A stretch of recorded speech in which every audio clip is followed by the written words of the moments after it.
চেষ্টার পর চেষ্টা করেই যাচ্ছেন কিন্তু আপনার ভিডিও কিছুতেই ফর ইউতে যাচ্ছে না। কিন্তু ফর ইউতে যাচ্ছে না কেন? এই কারণটা কি আপনি কখনো চিন্তা করে দেখেছেন? ফর ইউতে নেওয়ার জন্য আপনার ভিডিওতে কিছু কোয়ালিটি থাকতে হবে, আর সেই কোয়ালিটিগুলি আজকে শেয়ার করবো আপনাদের সাথে। কোয়ালিটি যে শুধু ভালো ক্যামেরা হলেই হবে এরকম কিন্তু বিষয়টা নয়। কোয়ালিটি হলো আপনাকে কিছু টিপস ফলো করতে হবে, যে জিনিসগুলো আপনার ভিডিওর মধ্যে আনলে অডিয়েন্স আপনার ভিডিও দেখবে। আপনি এই ভিডিওটা দেখছেন, তার কারণ কি? আপনার নিশ্চয়ই ভালো লাগছে।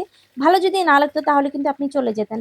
আর সবার আগে একটা জিনিস খেয়াল করে রাখতে হবে, যে ভিডিওর প্রথম 1 মিনিট যদি আপনি অডিয়েন্সকে ধরে রাখতে পারেন আপনার ভিডিওতে, তাহলে কিন্তু আপনার ভিডিও ফর ইউতে চলে যাবে ইনশাল্লাহ। আর ভিডিও ফর ইউতে নেওয়ার জন্য আপনাকে কিছু কাজ, প্রথমত আপনি যে ভিডিওটাই বানান না কেন সেই ভিডিওটা ক্লিয়ার হতে হবে, মানে স্পষ্ট একটা ভিডিও বানাবেন, যেন ঝাপসা কোয়ালিটির না হয়। ফিল্টারের যুগ, আপনি ফিল্টার দিয়ে সুন্দর করে ভিডিওটা একটু ক্লিয়ার করে নেবেন। দ্বিতীয়ত হচ্ছে আপনার ভয়েস যেমনই হোক না কেন, আপনি চিন্তা করছেন যে আমার ভয়েস শুনতে ভালো লাগছে না, এরকম কিছু আসলে ব্যাপারটা কিন্তু তা নয়। আপনার ভয়েস যেমনই হোক না কেন, আপনি সুন্দর করে স্পষ্ট ভাষায় ডেলিভারিটা দিবেন, যেন অডিয়েন্স আপনার কথা বুঝতে পারে, বা যিনি শুনবে, যিনি দেখবে আপনার ভিডিওটা, সেজন্য আপনি কি বলতে চাচ্ছেন সেটা সে বুঝতে পারে। একটা জিনিস মাথায় রাখবেন, ভিডিও এডিটিং। আর ভিডিও এডিটিং আপনি জানেন না কিন্তু কিভাবে করবেন এটা চিন্তা করছেন। আপনি অন্যদের ভিডিও দেখবেন, অন্যরা কিভাবে ভিডিও এডিটিং করে ওইটা বারবার দেখতে থাকবেন। যার ভিডিও আপনার ভালো লাগবে, যে পেজের ভিডিও আপনার ভালো লাগবে, বা যেই আইডির ভিডিও ভালো লাগবে, তার ভিডিওটা আপনি বারবার করে দেখবেন। বারবার করে দেখলে কিন্তু আপনি ভিডিও ওইভাবে তৈরি করতে শিখে যাবেন। এটা একদম সিম্পল ব্যাপার। আসলে হয় না যে মানুষ দেখতে দেখতে শিখে যায়? এবং যে ভিডিওটা আপনি করলেন সেই ভিডিওটা কিন্তু আপনাকে টাইমলি আপলোড দিতে হবে। আপনি যদি টাইম ছাড়া বেটাইমে যখন ইচ্ছা তখন আপলোড দেন, তাহলে কিন্তু আপনার ভিডিও কখনো ফলোতে যাবে না এবং আপনার পেজের এঙ্গেজ এবং রিচ কিন্তু বাড়বে না। আপনাকে নির্দিষ্ট একটা টাইম ঠিক করতে হবে, যে যে টাইমে আপনি রিলস দিবেন সেই টাইমে রিলস দিবেন, যে টাইমে আপনি বড় ভিডিও দিবেন সেই টাইমে আপনি লং ভিডিও দিবেন। একটা নির্দিষ্ট টাইম আপনাকে মেনটেন করতে হবে। ফেসবুক কিন্তু টাইমটাকে খুবই প্রায়োরিটি দেয়। আপনি টাইম মতো ভিডিও আপলোড দেওয়ার চেষ্টা করবেন।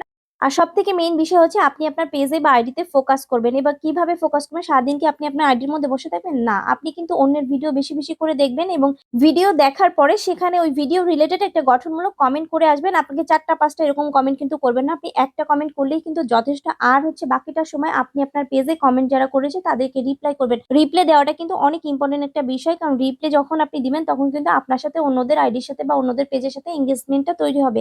এভাবে যদি সময় মেনটেন করে, ভিডিওর কোয়ালিটি মেনটেন করে এবং আপনার এঙ্গেজমেন্ট অ্যাক্টিভিটিস মেনটেন করে আপনি পোস্ট করতে থাকেন, আপনার ভিডিও সপ্তাহে একবার হলেও কিন্তু ফলোতে চলে যাবে। আপনি সবসময় খেয়াল রাখবেন ফেসবুকে কোন টাইমে আপনার ভিডিওগুলো বেশি ভিউ হয় এবং কোন টাইমে আপনার টাইমলাইনে ফ্রেন্ডরা বেশি অ্যাক্টিভ থাকে। ঠিক সেই সময়টাতে আপনি কিন্তু আপনার ভিডিও এবং রিলস গুলো আপলোড দেওয়ার চেষ্টা করবেন। তো এটা কিন্তু প্রফেশনাল ড্যাশবোর্ডে গিয়ে দেখা যায় কখন কতগুলো ফ্রেন্ড অ্যাক্টিভ আছে। এই জিনিসটা আপনি একটু খেয়াল করে তারপরে সবগুলো ভিডিও বা পোস্ট আপলোড করবেন।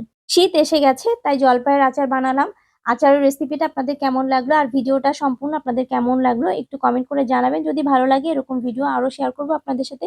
সবাই ভালো থাকবেন, সুস্থ থাকবেন। আসসালামু আলাইকুম।